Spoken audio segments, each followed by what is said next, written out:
સુરતના ડિંડોલી વિસ્તારમાં આગનો બનાવ બન્યો। ડિંડોલીના એકલેરા ચોકડી પાસે આવેલ એક કન્સ્ટ્રક્શન સાઇટમાં આગ લાગી હતી। કન્સ્ટ્રક્શનના કામકાજ માટે આવેલા મજૂરોની એક ઝૂંપડપટ્ટી તૈયાર કરવામાં આવી હતી। તે જ ઝૂંપડપટ્ટીમાં આગનો બનાવ બન્યો હતો। ફાયર વિભાગને આગનો કોલ મળતાની સાથે જ ડિંડોલી ઉધના બેસ્તાનની ગાડીઓ ઘટના સ્થળે આવી પહોંચી હતી।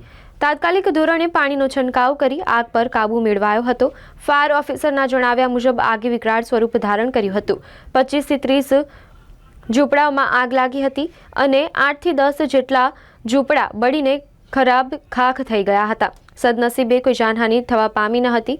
સમગ્ર ઘટનાને લઈ ફાયર વિભાગ અને પોલીસ દ્વારા વધુ તપાસ હાથ ધરાઈ છે। મારું નામ છે સબ ફાયર ઓફિસર તરુણ ગઢવી। કઈ રીતનો કોલ મળ્યો હતો અને શું ઘટના બની છે, કઈ જગ્યાએ? કંટ્રોલ રૂમમાંથી કોલ મળ્યો હતો કે આવી રીતે એકલેરા ચોકડી પર ઝૂંપડપટ્ટીમાં આગ લાગી છે અને કંટ્રોલ રૂમે Dindoli fire station, Udhna fire station તેમજ ભેસ્તાન ફાયર સ્ટેશનને કોલ આપેલ। તો કઈ રીતે આગ લાગેલી હતી અને કેટલી ગાડીઓ આવી? ડિંડોલી છે, ઉધના છે, ભેસ્તાન એમ કરીને ટોટલ 7 થી 8 ગાડીઓ ઘટના સ્થળે આવી ગઈ છે અને ઘટના સ્થળે આવીને જોયું તો 7 થી 8 ઝૂંપડા જે હતા એમાં આગ હતી અને તેમાં અમે કામગીરી ચાલુ કરેલ છે। કોઈ જાનહાનિ? કોઈ પણ પ્રકારની જાનહાનિ નથી।